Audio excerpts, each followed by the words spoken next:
하이 안녕, 뮤비 해석해준 토끼 김희로입니다. 오늘은 저 늦쯤이라 NCT 세계관 뭐부터 알아야 될지 모르겠어요. N년차 시즌인데 여전히 NCT 세계관은 미지의 분야입니다. 이런 고민을 가지고 계셨던 시즈니 분들을 위한 NCT 세계관 1편 기초 정리, 그리고 NCT 멘토리 다음 이어드림으로 또 뭔가 엄청난 떡밥이 나온 것 같은데 이거 무슨 의미가 담겨있는 걸까요? 2021 이어드림을 궁금해하셨던 시즈니 분들을 위한 NCT 세계관 2편 이어드림 해석에 이어서 그 중간에 제 설명이 좀 비지 않았습니까? 2016년부터 2020년까지의 곡의 가사와 뮤비를 아주 그냥 호로록 빠르고 간결하게 살펴보는 3편입니다. 3편 시청 전에 아직 뮤비와 지난 1편, 2편을 감상하지 않으셨다면 굉장히 헷갈리실 겁니다. 위에 카드를 눌러 예습 먼저 하고 오시는 거 다들 아시죠? 그럼 바로 시작할까요? 고고!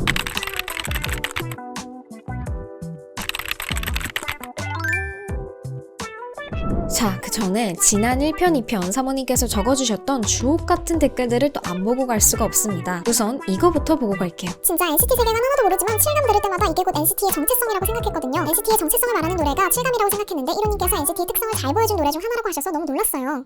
그쵸. NCT 이어드림에서도 다시 등장할 만큼 7번째 감각은 세계관에서 정말 핵심이 되는 곡이라고 생각하는데요. 많은 사모님께서 공감해주셔서 정말 기뻤습니다. 우리 공감하는 중? 바다는 제2의 우주라고 하던데 그러면 SM만의 새로운 우주가 있는 건가요? 저는 이 댓글 보고 진짜 무릎을 탁 쳤습니다. SMCU 그리고 NCT 세계관에서 바다와 물이 저는 굉장히 중요한 상징으로 등장한다고 생각하고, 또 디 오리진에서 파이오니어가 사막에 물을 그려 바다가 생기고 그로 인해 광야가 탄생한 것처럼 바다가 정말 SMCU만의 우주 자체를 상징하고 있지도 않을까. 에스파 드림스 컴투르 뮤비에서도 배경이 바닷속처럼 연출된 게 안 그래도 자꾸 마음에 걸렸었는데, 또 소름 돋게도 생각해보니까 SES에 바다님이 있는 것도 뭐지? 이거 진짜 빅픽처일 수도 있지 않을까? 그럼 또 재밌지 않을까? 이런 생각을 해봤습니다. 헐 이로님 갑자기 생각난 건데 블랙맘마 뮤비 배경이 지하철이었는데 이번 SM 익스프레스 배경이 지하철 아니에요? 이거 다 연관되어 있는 거 아닐까요? 라는 댓글이 달렸는데요. 답 댓글을 달아주신 사모님이 딱 제가 말씀드리고 싶은 부분을 정확하게 설명해 주셨습니다. NCT 세계관에서 기차, 전철이 꿈속을 이동하는 수단이었는데 꿈이 광야로 확장돼서 이동 수단 역시 같이 확장된 것 같아요. 그러니까 광야를 이동하는 수단은 기차인 거죠. 이러한 탈 것, 이동 수단에 관한 내용은 뒤에서 더 부연 설명이 될 거니까 끝까지 시청해주세요. 혹시 NCT 드림랩이라는 과정이 NCT 드림에서 진행되고 그 프로젝트를 끝마치면 졸업을 하는 거였을까요? 그리고 NCT 127이 되어 함께 다른 이들에게 도움을 주는 NCT 초창기 흐름에 따라서 말이죠. 이 부분에 대해서도 저도 비슷하게 생각했는데요. 온 세상에 에테르를 퍼뜨려라 라는 계시를 누군가가 내린 것이라면, 그리고 그거를 광야를 만든 파이오니어이자 절대자라면 그를 중심으로 NCT 랩이 형성되고 NCT 랩에 가까울수록 꿈에 대한 몰입도 또한 더 깊고 능숙한 상태가 될 거라고 생각했습니다. 그래서 댓글을 남겨주신 그 의견 받고 NCT 드림과 절대자와의 공유몽을 꾸고 가장 먼저 7번째 감각으로 각성을 한 메시아 태용님과 윈민님이 꿈에 대한 몰입도가 가장 높지 않을까라고 추측해보았습니다. 신세계관은 동양 철학, 특히 불교 경전과도 비슷한 부분이 많아요. 그리고 기독교적인 메타포에 대해선 이전부터 많은 댓글을 받았지만 이렇게 불교 철학과 연결하는 것도 저는 굉장히 일리 있다고 생각했고요. 뷰티풀 뮤비에서 강조되어 등장한 각자의 음과 휘슬, 이어드림에서 나왔던 떡밥이 뷰티풀에서 다시 한 번 더 등장하는 쾌감을 느낄 수 있었습니다. 그리고 NCT 드림 곡 중에 드리밍이라는 노래에서 김희로의 시선을 사로잡은 구절이 있었으니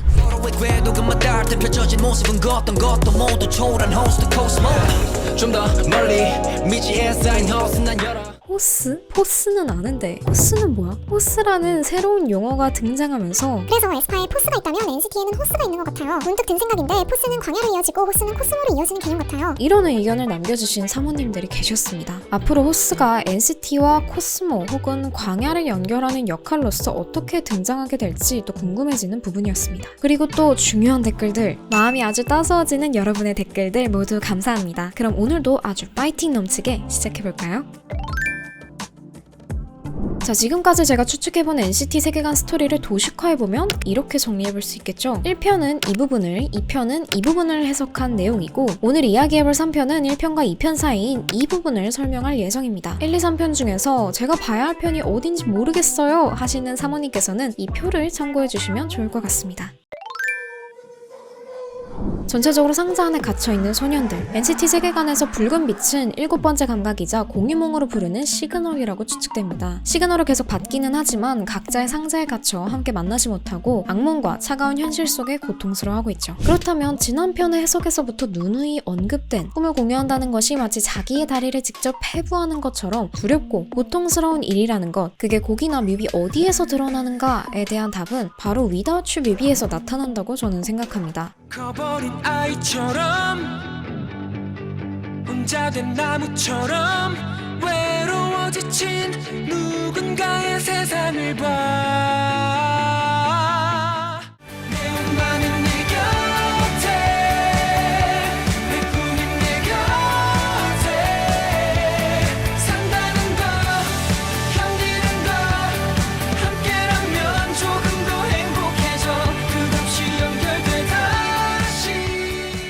이어드림의 영상으로 본다면 재현님은 2단계의 꿈, 그리고 도영님과 태일님은 3단계의 꿈에 진입되어 있는 것 같죠? 이들은 모두 처음 공유몽이라는 것을 접하기 시작한 것처럼 서툴러 보입니다. 태일님은 도영님과 함께 공유몽을 겪으며 처음 겪는 3단계 혼란스러워하죠. 그리고 그 혼란스러움의 벽장에 숨어버립니다. 그 말은 즉슨 과거와 현실에 자신 스스로를 가둔 것이라고 볼 수 있을 것 같아요. 전 이 세 인물을 통해 앞으로 NCT가 그려낼 갈등 구조를 선명하게 보여주고 있다고 생각합니다. 그리고 윈민님은 광야를 만든 파이오니어이자 이 세계의 절대자로부터 가장 먼저 에테르를 퍼뜨리라는 계시를 받은 메시아입니다. 그러므로 꿈에 대한 몰입도가 가장 높다고 볼 수 있습니다. 윈민님은 기체에 앉아 꿈을 처음 공유해 당황스러워하는 소년들의 모습을 지켜보고 있고요. NCT와 SMCU 세계관에선 공통적으로 물이 굉장히 중요합니다. 삭막한 사막에서 파이오니어이자 절대자가 물을 그려내 바다를 펼치고 광야를 만든 것처럼 말이죠. 그런데 소방차 뮤비에선 위험하거나 답답하거나 이 지루한 상황에서 불을 끄는 소방차처럼 물을 끼얹습니다. 지금까지 공개된 NCT 세계관에선 결국 NCT의 목표는 온 세상에 에테르를 퍼뜨리는 것이며 이 공유몽 그리고 에테르가 NCT에만 국한된 것이 아니라 우리에게 닿을 때까지 계속될 것이라는 게 밝혀졌잖아요. 소방차에서 NCT 127과 여성 캐릭터가 자꾸 포커싱 되는 거를 보면 물을 뿌리는 것은 에테르를 퍼뜨리는 행위, 그리고 이 여성은 시즈니를 은유하는 캐릭터라고도 해석해 볼 수 있을 것 같습니다. 에테르를 우리에게까지 퍼뜨린다는 최종적인 목표를 이미 소방차에서부터 암시하고 있었던 게 아닐까 싶네요.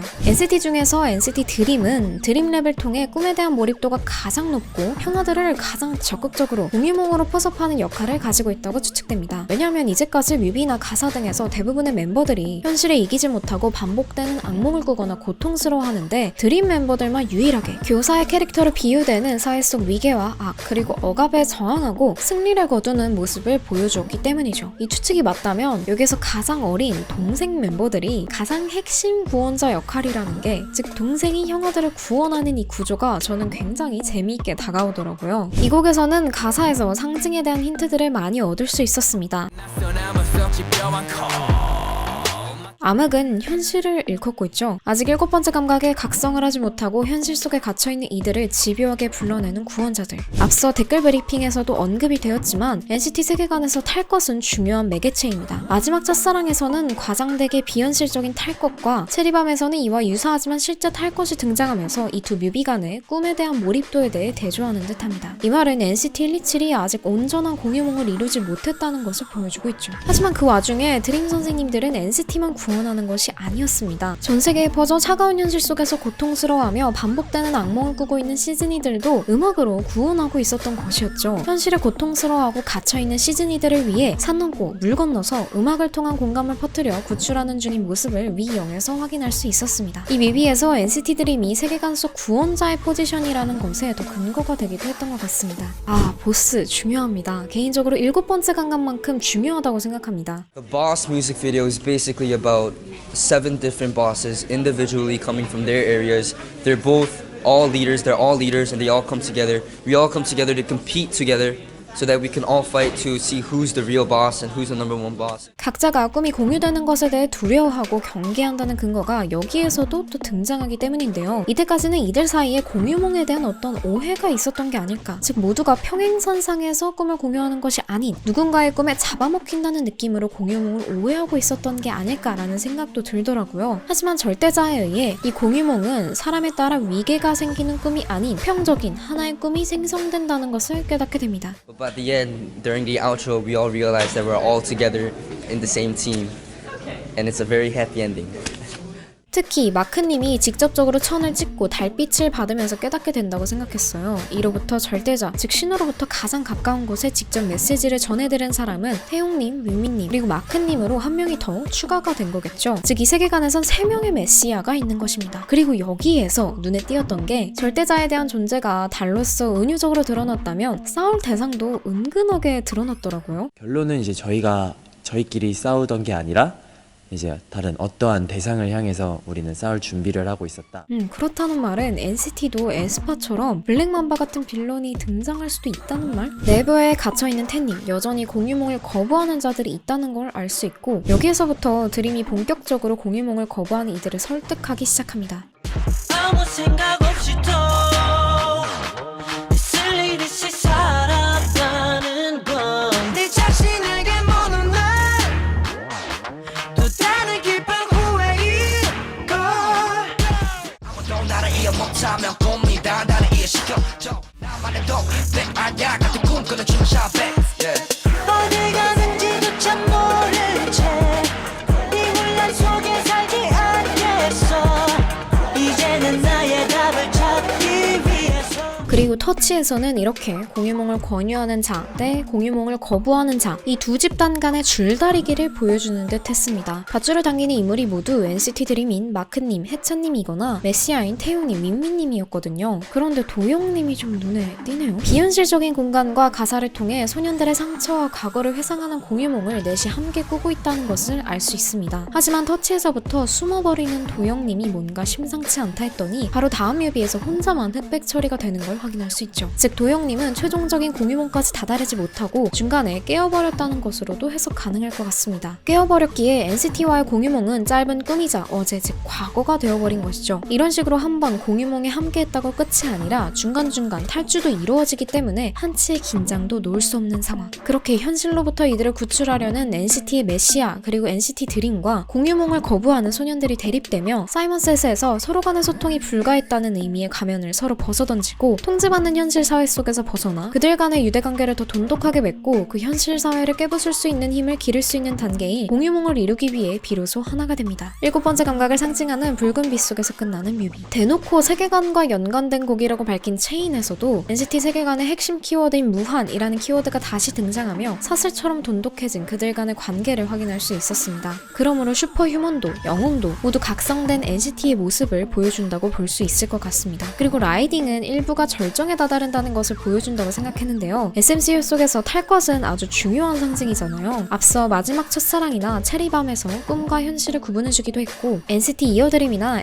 SMCU에서도 열차, 자동차, 오토바이 등은 광야로 향하는 중요한 매개체가 되기 때문입니다. 그러므로 제목에서부터 라이딩이 나온다는 것은 각성한 모두가 드림이 이끄는 이 이동수단을 타고 무의식의 광야로 향하며 일부 역시 점점 절정으로 다다르고 있다는 것을 의미한다고도 해석해볼 수 있을 것 같습니다. 그리고 정말 놀랍게도 라이딩이 절정이라고 생각한 바로 다음 억압되고 통제된 현실을 깨부수는 펀치가 나옵니다. 계속 현실을 깨부순다 하며 영상에도 등장했는데 1막을 마무리 짓는 2020 레조넌스 바로 직전 정말 제목부터 그런 곡이 나와버렸지 뭐예요? 결국 모두가 아래서 깨어나듯 갇혀있던 현실을 깨부수고 7번째 감각에 각성하여 공유몽을 꾸게 되었다는 것. 이렇게 본다면 인터루드 영상을 기준으로 2막의 시작을 연다고 추측해본 메이크어위시나 90s 러브 그리고 월깃이 마치 축배를 드는 듯한 신나는 댄스곡들로 왜 이루어졌는지 그 이유를 알 수 있게 됩니다. 곡의 소개글만 봐도 모두가 구원받고 공유몽을 통해 공감하며 운명에 성공했다는 것을 느낄 수 있죠. 그렇기 때문에 NCT 2020 레조넌스를 보고도 전 좀 놀랐던 게요. 결국 이 스토리는 여러 소년이 모여 하나의 꿈을 이룬 거잖아요. 이는 소년들이 가지고 있는 각자의 음이 조화되어 하나의 음악을 만든 것과 같죠. 그렇기 때문에 각 유닛의 활동곡이 화합되어 하나의 곡을 만든 레조넌스가 딱 이 세계관의 컨셉을 하나의 곡으로서 마무리하며 요약하는 것 같다는 느낌이 들었습니다.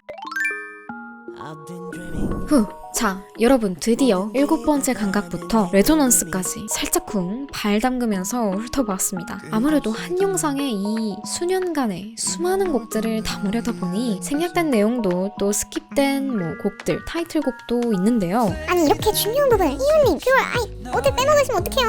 하시는 부분 그리고 해석을 보시면서 이 부분 나도 이렇게 생각했는데 라고 공명이 됐던 부분 혹은 새로운 해석을 제시하고 싶으신 부분 이 정보는 꼭 우리 사무진이들과 꼭 공유해보고 싶다 하는 부분이 있으시면 댓글에 여러분의 의견을 마구마구 공유해주세요. 여러분의 집단지성을 믿습니다. 이 댓글창이 성지가 되는 그날까지. 그럼 오늘은 여기까지. 재밌게 보셨다면 좋아요 그리고 구독과 함께 우리 다음에 또 만날까요? 저 갈게요. 안녕.